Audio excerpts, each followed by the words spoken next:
The wrong bus ride. I don't take buses often. I usually walk or ride my bike, but that night it was pouring, and the last bus was already pulling up to the stop as I ran across the street. I jumped on without thinking, grateful just to be out of the rain. The bus was almost empty, just the driver and a few scattered passengers, all sitting silently, staring out the windows. Something about the atmosphere felt heavy. Nobody was talking, not even whispering, just the low hum of the engine and the steady slap of rain against the glass. I swiped my card and sat near the middle. At first, I didn't notice anything unusual, but after a few minutes, I realized the bus wasn't taking its normal route. The streets outside looked unfamiliar, narrower, darker, with old buildings that seemed abandoned. I leaned forward and asked the driver, "Excuse me, does this bus go downtown?" The driver didn't answer. He didn't even move. His shoulders were stiff, his head perfectly still, eyes locked on the road. I thought maybe he hadn't heard me, so I asked again, louder. Still nothing. I turned to look at the other passengers for reassurance, but that was when the unease really set in. They weren't right. The man closest to me was sitting perfectly still, his face angled toward the window. His eyes were open, but he wasn't blinking. None of them were. I felt a chill crawl up my neck. The rain outside had stopped, but water still streaked the glass as if the storm was frozen mid-motion. The bus moved smoothly, yet the world beyond the windows looked wrong, like it was sliding past too fast, buildings bending and stretching in unnatural ways. I stood up, intending to get off at the next stop, but that's when I noticed there were no stops. The bus wasn't slowing down at all.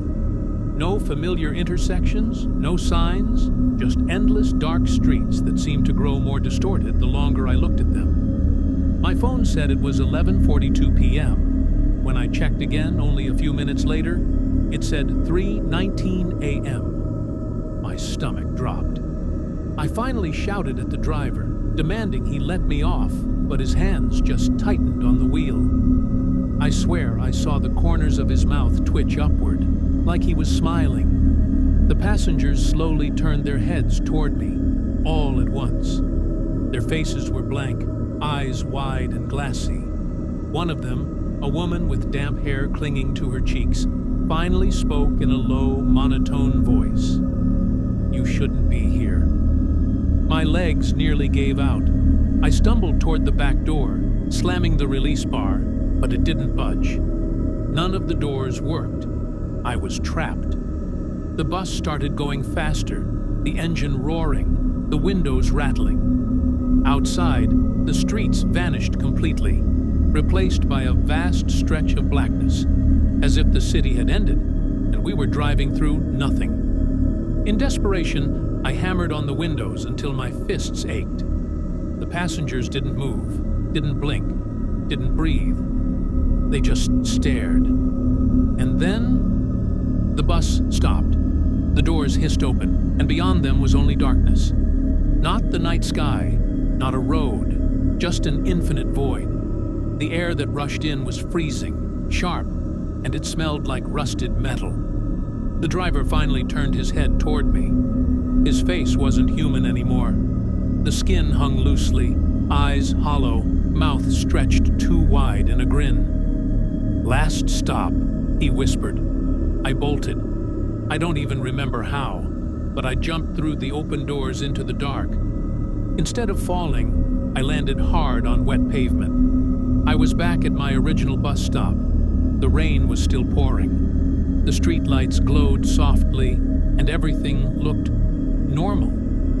But here's the thing. My phone says 3 days have passed. My messages are full of worried texts from friends asking where I've been. I try to tell myself it was a hallucination, a nightmare. But I still hear the sound of that engine when I close my eyes.